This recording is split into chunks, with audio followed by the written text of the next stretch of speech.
Now today we will see characteristics of DC series motor. Now we are going to draw series motor, simple series motor. Series motor means whose field winding is connected in series with the armature winding. This is voltage V.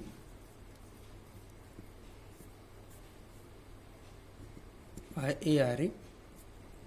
Okay. Now we know that what we know that EB is equal to P phi Zn upon 60A. Okay. So therefore we can say that EB is proportional to N phi, or we can say that N is equal to EB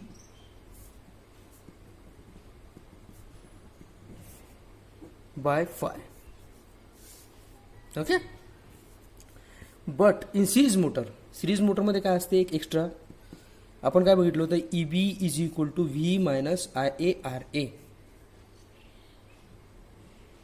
है ना. आता याच्या सिरीजमध्ये कशाच्या सिरीजमध्ये आर्मेचरच्या सिरीजमध्ये सुद्धा एक सिरीज वाइंडिंग आहे बरोबर. सिरीज वाइंडिंग मध्ये एक सिरीज रेजिस्टन्स आहे.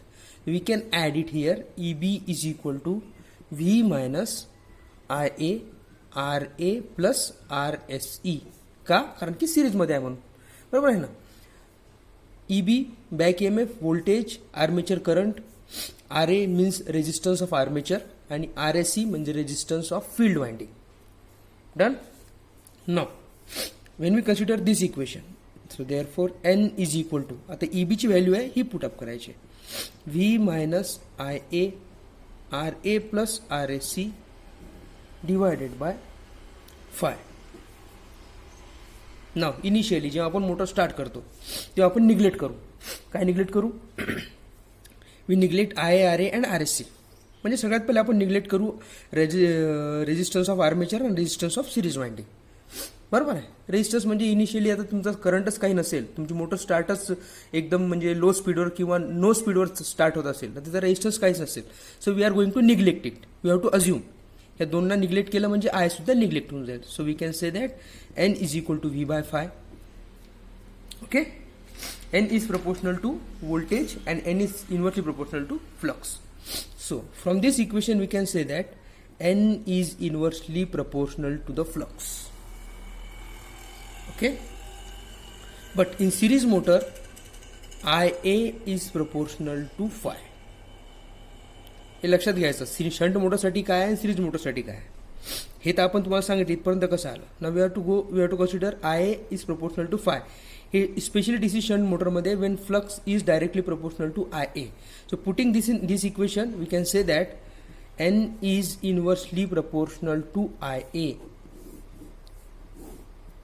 Okay. That means when your Ia will decrease, your speed will increase.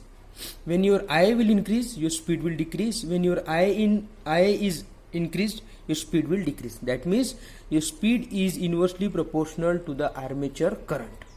Now, first characteristics, that is speed versus armature current. We have seen earlier that speed is inversely proportional to armature current. Okay. So how we can draw? Suppose we are considering Ia here, N here. तुमचे characteristics असे दिसतील तुम्हाला. That means when your Ia is low, your speed N will be high. Hence it is assumed that DC series motor can't be operated on no load. आता हे का म्हटलं मी can't be operate on no load, कारण की no load मध्ये आपण काय घेतलेलं आहे, नो लोड म्हणजे इनिशियली त्याला काहीच लोड नाही आहे. त्या लोडला कन्सिडर करावं लागेल आपल्याला. जेव्हा नो लोड असेल तेव्हा आपल्याकडे रेजिस्टन्स आपण जे दोन्ही घेतले होते रेजिस्टन्स RSE आणि RA याला आपण इथे निग्लेक्ट केलं होतं बरोबर आहे की नाही. So we have to consider it. आपण त्याला सोडता येणार नाही पण इथे आपण ते कन्सिडर केले होते की आपण त्याला निग्लेक्ट केलेलं आहे. त्याकरता आपल्याला म्हणता येईल at no load. At no load म्हणजे हे बघा स्पीड कुठून स्टार्ट झाली, इथून 0 पासून स्टार्ट झाली का, नाही. इनिशियली काय असते स्पीड तुमची 0, इथून स्टार्ट झाली का, नाही.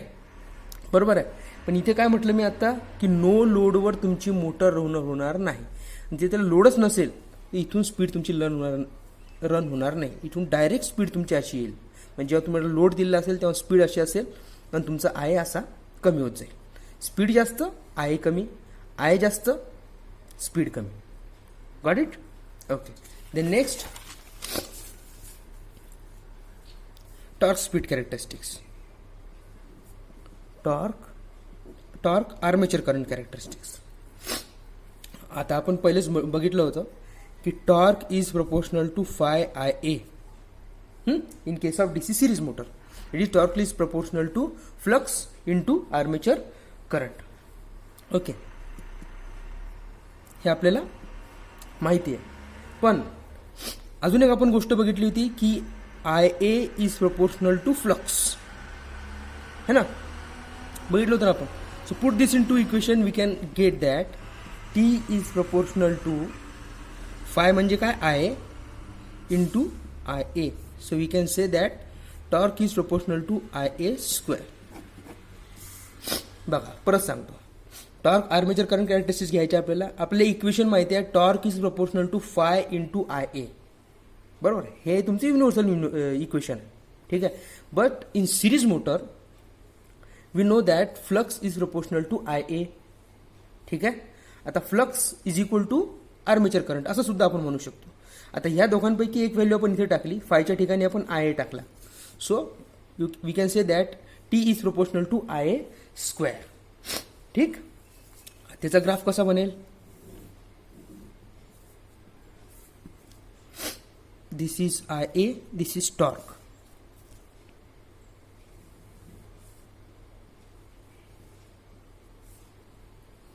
ठीक आहे. This is T, we can say it as T S H. This is net torque किंवा आर्मेचर टॉर्क आणि दिस म्हणू आपण त्याला शाफ्ट टॉर्क. आणि हे आहे तुमचा एरर. ठीक. याला म्हणू आपण पॅराबोलिक इन नेचर. हा पॅराबोला टाईप दिसतो ना थोडासा. ठीक आहे. तर फक्त हे इक्वेशन्स लक्षात ठेवायचे. You can easily draw the characteristics of DC shunt and DC series motor. या दोघांमधून एक प्रश्न विचारतीलच. Third one is speed torque characteristics. That is N versus T.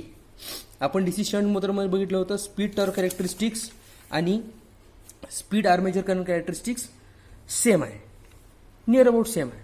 ठीक आहे. याच्यामध्ये पण तसंच आहे. ही तुमची स्पीड टॉर्क कॅरेक्टरिस्टिक्स आहे that are nearly same as speed armature current characteristics. So how we can draw it? X ॲक्सिसवर आपण सपोज घेतला टॉर्क टी, वाय ॲक्सिसवर सपोज घेतला आपण speed N. Your characteristics will be like this. ठीक आहे. So these are the characteristics of DC series motor. I will provide you the notes later on. Okay.